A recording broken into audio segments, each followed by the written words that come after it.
Assalamualaikum warahmatullahi wabarakatuh. Shalom, Om Swastiastu, Namo Buddhaya, Salam Kebajikan. Perkenalkan, nama saya Andreas Kenos Jonathan dari kelas 4 BPA dan saya merupakan mahasiswa aktif Politeknik Negeri Sriwijaya. Di sini saya akan memberitahu informasi mengenai bea cukai yang ada di negara Afrika Selatan.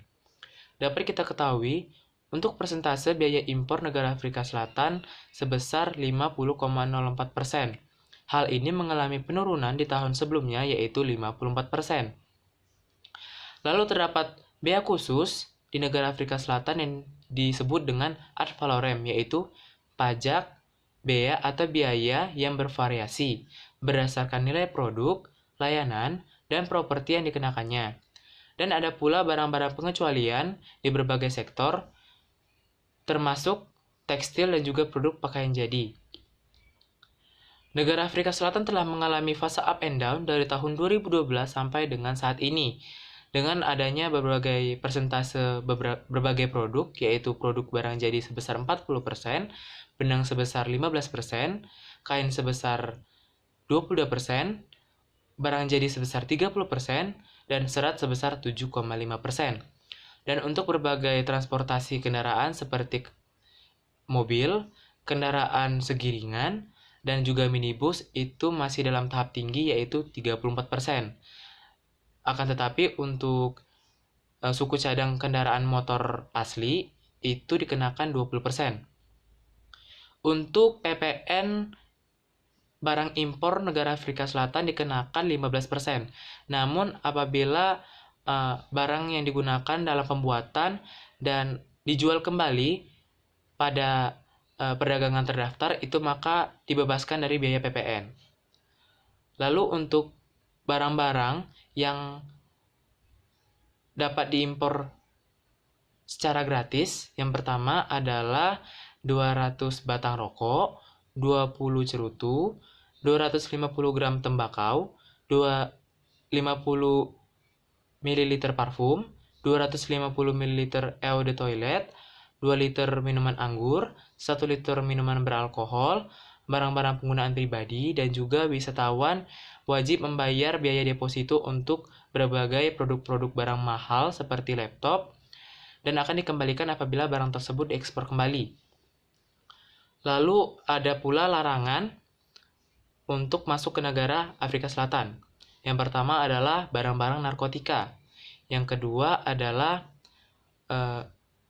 berbagai senjata yang tidak bernomor ataupun bahan peledak.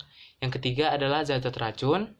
Yang keempat adalah rokok yang memiliki massa lebih dari 2 kg per 1000. Yang kelima adalah reproduksi barang yang melanggar hukum ataupun hak cipta.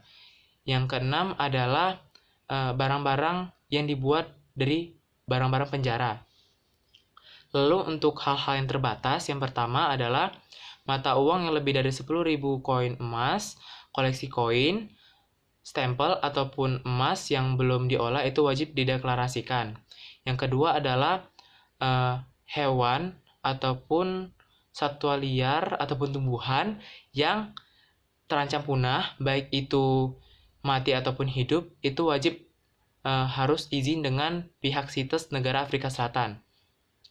Lalu yang ketiga adalah adanya tumbuhan dan produknya seperti biji, minyak sayur, dan lain-lain.